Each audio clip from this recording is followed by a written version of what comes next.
오늘 하나님께서 우리에게 주신 말씀은 사도행전 1장 6절에서 14절 말씀입니다.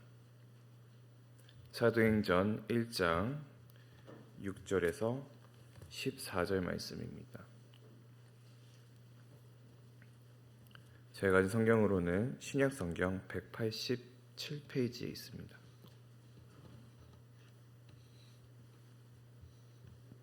교독하겠습니다.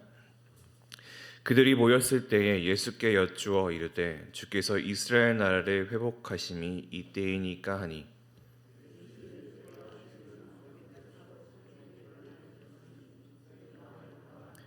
오직 성령이 너희에게 임하시면 너희가 권능을 받고 예루살렘과 온 유대와 사마리아와 땅끝까지 이르러 내 증인이 되리라 하시니라.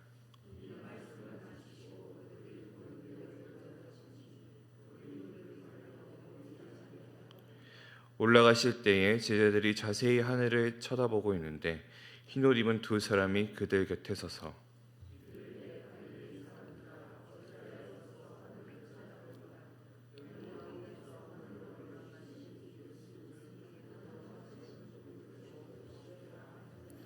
제자들이 갈람원이라 하는 산으로부터 예루살렘에 돌아오니 이 산은 예루살렘에서 가까워 안식일에 가기에 알맞은 길이라.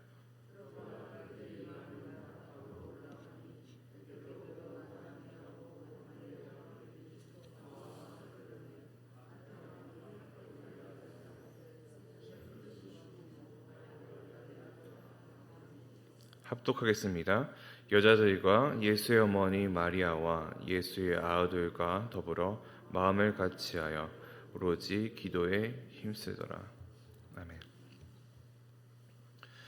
우리는 살면서 여러 가지 기대를 갖고 살아가고 있습니다. 우리는 어떠한 기대를 가지고 있습니까?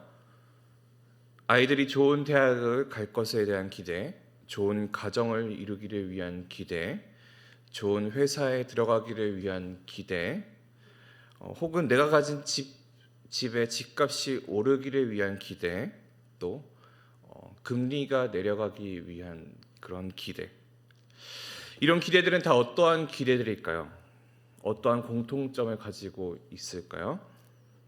결국에는 내가 잘 될 것에 대한 기대, 그리고 나에게 유익이 찾아올 것에 대한 기대를 이야기를 하는 것입니다. 내가 사랑하는 사람이 암에 걸리고 사업이 망하고 자녀가 입시에 실패할 것을 기대하는 사람은 아무도 없을 것입니다. 왜 그렇습니까? 기대라는 단어의 뜻 자체가 그런 의미를 갖고 있기 때문입니다. 사전에 보면 기대의 단어의 뜻은 다음과 같습니다. 어떤 일이 원하는 대로 이루어지기를 바라면서 기다리다. 어떤 일이 원하는 대로 이루어지기를 바라면서 기다리다. 이것이 기대의 뜻입니다. 우리는 나에게 다가올 절망적이고 어렵고 힘든 일이 이루어지기 바라고 기다리는 일은 절대 하지 않습니다. 우리는 교회에 오고 예수를 믿으면서 이런 기대를 갖기도 합니다. 여러분은 어떠한 기대를 가지고 교회에 오고 그리고 이 새벽 예배 자리로 오십니까?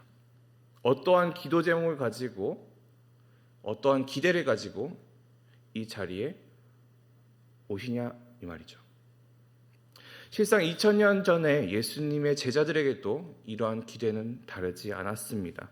마가복음 3장 35절에서 37절 말씀 보면 이렇게 되어 있습니다. 세베대의 아들 야고보와 요한이 주께 나와 여짜오되 선생님이여 무엇이든지 우리가 구하는 바를 우리에게 하여 주시기를 원하옵나이다. 이르시되 너희에게 무엇을 하여 주기를 원하느냐 여짜오되 주의 영광 중에서 우리를 하나는 주의 우편에 하나는 좌편에 앉게 하여 주옵소서. 이 제자 두 명은 어떠한 기대를 가지고 있었습니까? 첫째로는 군사적 메시아로서 이 로마의 압제를 벗어나게 해줄 사람으로서 예수님이 그 사람이 될 것이다라는 기대를 가지고 있었습니다. 나라의 회복, 성전의 회복을 해줄 사람으로서의 메시아를 찾고 있었고 그들은 예수님이 이 메시아가 되어 줄 것이라라는 기대를 가지고 있었던 것이죠. 또 두 번째 기대는 무엇입니까? 예수가 왕이 될 것이라는 기대입니다. 이스라엘을 다시 세우고 다윗의 위엄을 잇는 그런 기름 부음을 받은 사람, 그것이 메시아 예수가 다시금 이스라엘을 회복시키고 세워줄 것이라는 기대감이었던 것이죠. 그럼 마지막 기대는 무엇일까요? 그동안 예수와 동거동락하면서 살아왔던 자신들이 예수가 왕이 된 그 나라에서, 그 이스라엘에서 벼슬 한 자리를 하게 될 것이라는 그러한 기대입니다. 그렇다고 이 둘만 그러한 기대를 가지고 있었느냐? 그렇지 않습니다. 다른 제자들도 크게 다르지 않았습니다. 마가복음 10장 41절에는 이렇게 나와 있습니다. 10 제자가 듣고 야고보와 요한에 대하여 화를 내거늘. 왜 화를 냈을까요? 본인들도 마찬가지로 그 한 자리를 원했기 때문이죠. 그러나 예수님께서는 그 말씀 뒤에 너희는 섬기는 자가 되어야 해야 한다. 섬기는 자가 되어야 할 것을 예수님을 말씀하십니다. 너희 중에는 그렇지 않을지니 너희 중에 누구든지 크고자 하는 자는 너희를 섬기는 자가 되고 너희 중에 누구든지 으뜸이 되고자 하는 자는 모든 사람의 종이 되어야 하리라. 이후 예수님은 예루살렘에 입성을 하셨었고요. 그리고 우리가 알고 있는 그 종려주일의 승리 입성이 다가오게 됩니다. 그 모습은 어떤 모습이었습니까? 왕의 행차였죠. 예수님의 가르침과는 다르게 또다시금 이 제자들은 예수님의 그 왕이 될 예수님, 그리고 자기가 벼슬을 받게 될 그 상황에 대한 기대감을 다시금 가졌는지도 모릅니다. 이후에 예수님께서는 십자가에 달려 돌아가시고, 그리고 이들은 그 기대가 꺾였으나 놀랍게도 부활하신 예수님을 다시 만나게 됩니다. 그러면 다시금 그 기대의 불씨를 피우기 시작했던 것이죠. 그것이 오늘의 본문의 시작입니다. 6절 같이 한번 읽어보도록 하겠습니다. 그들이 모였을 때에 예수께 여쭈어 이르되 주께서 이스라엘 나라를 회복하심이 이때니까 하니. 제자들은 참으로 놀랍도록 일관성 있는 모습을 보여줍니다. 이제는 죽음을 이기는 모습도 보여줬으니 더 보여줄 것이 무엇이 있을까? 그래, 이제는 나라를 세우고 왕이 될 때가 되신 겁니다, 선생님. 이렇게 이야기를 하는 거죠. 때가 되었다. 나라를 한번 뒤집어 보자. 나도 이제 한 자리 해보자. 그러나 예수님께서는 다른 것을 이야기를 하십니다. 7절입니다. 이르시되 때와 시기는 아버지께서 자기의 권한에 두셨으니 너희가 알 바 아니오. 이것은 너희가 알 바가 아니다. 너희는 지금 다른 것에 초점을 두고 있다.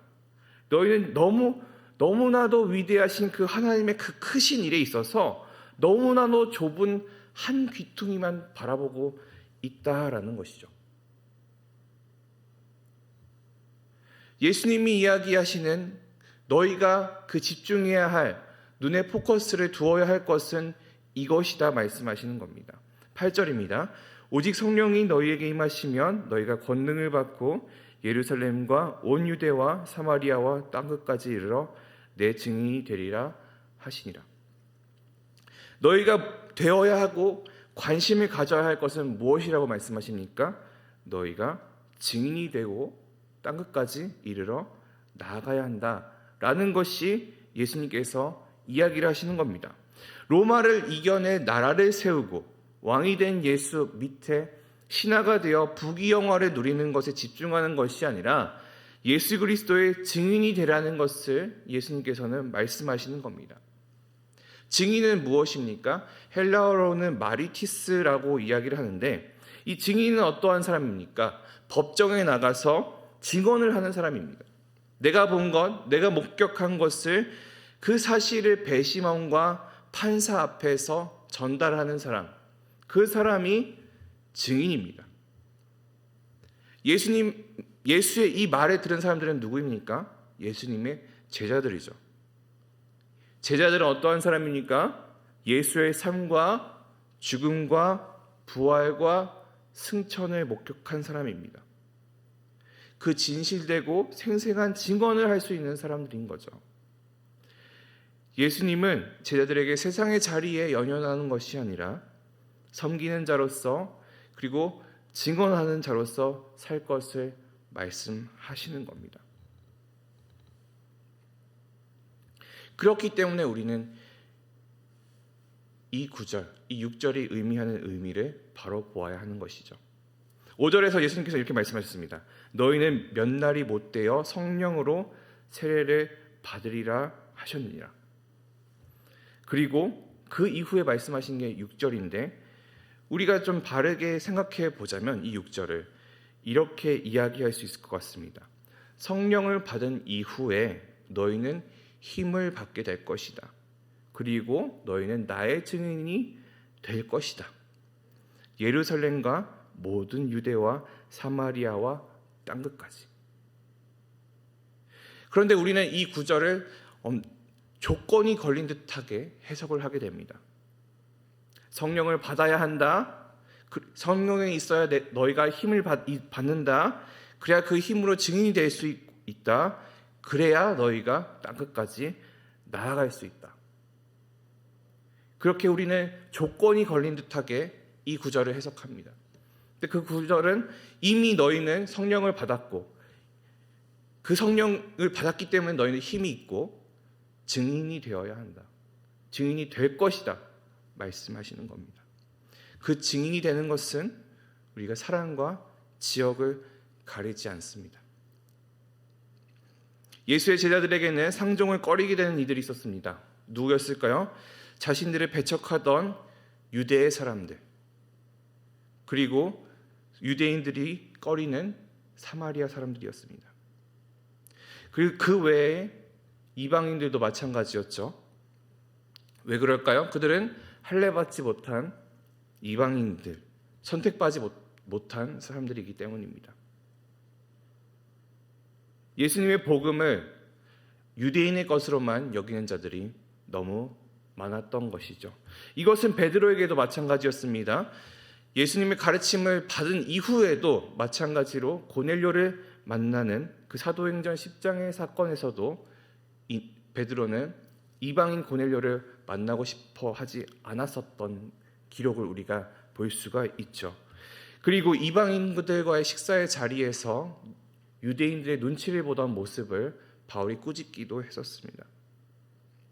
그러기에 예수님은 꼭 집어서 그 지역들을 언급하신 것이라 생각됩니다. 그리고 이 증언은 그들이 해야 할 그 증언은 오직 유대인들 그리고 자기 사람들만의 것이 아님을 알려주시는 것이죠. 이후에 예수님께서는 승천을 하십니다. 하늘로 올라가시고 구름에 가리어 보이지 않게 된 것입니다. 제자들이 증언해야 할 것이 하나가 더 있었던 것이죠. 11절 말씀을 같이 읽어보기 원합니다. 시작. 이르되 갈릴리 사람들아 어찌하여 서서 하늘을 쳐다보느냐. 너희 가운데로 하늘로 올리신 이 예수는 하늘로 가심을 본 그대로 오시리라 하였느니라. 제자들이 증언해야 할 것이 무엇일까요? 무엇을 마지막에 이야기를 하셨는지, 어떻게 하늘로 올라가셨는지, 그리고 천사를 통해 어떻게 다시 오시게 될지를 알게 하셨습니다. 이것이 우리에게 예수님께서 주신 명령입니다. 그리고 이것이 우리에게 예수님이 가지고 계시는 기대인 것이죠. 성령을 받은 자, 예수를 믿는 자는 하나님이 주신 능력으로 증언하고 복음을 전하라. 이것이 예수님이 우리에게 가지고 계시는 그 기대인 것입니다. 그러나 예수님의 기대와는 달리 우리는 어떠한 기대를 가지고 있으니까? 여러분은 어떠한 기대를 가지고 교회에 오고 어떠한 기대를 가지고 이 새벽 예배의 자리로 오시는 것일까요?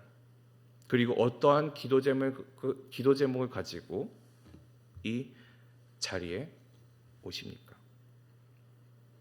요한일서 2장 15절에서 17절은 이렇게 이야기를 합니다.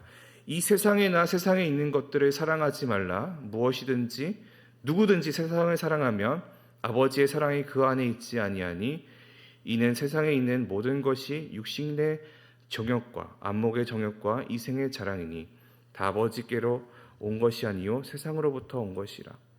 이 세상도 그 정욕도 지나가되 오직 하나님의 뜻을 행하는 자는 영원히 거하리로다. 우리의 기대감을 통해서 우리는 우리 스스로가 무엇에 속했는지를 알 수 있습니다. 우리가 가지고 있는 그 시선이 어디에 있는지, 우리가 무엇을 기대하고 살아가고 있는지, 그것을 통해서 우리는 판단받을 수 있는 것이죠. 우리는 육신의 정욕, 안목의 정욕, 이생의 자랑, 즉 이 세상의 것에 대한 그러한 기대를 갖는 것이 아니라 예수 그리스도의 복음이 땅끝까지 전파될 것에 대한 기대, 내가 그 일부가 될 것에 대한 기대, 그리고 다시 오실 예수 그리스도에 대한 기대를 가지고 살아가야 합니다. 그 기대로 이 자리에 나와 예배하며 기도하며 또 오늘 하루를 살아가는 여러분들이 되기를 소망합니다. 기도하시겠습니다. 살아계신 아버지 하나님, 우리의 소망과 기대를 아버지 하나님의 뜻에 두기를 소망합니다. 땅끝까지 복음을 전하라고 말씀하셨던 그 예수님의 말씀처럼 하나님, 우리가 우리의 기대를 그 증인이 되는 모습에 두고 살아가기를 소망합니다.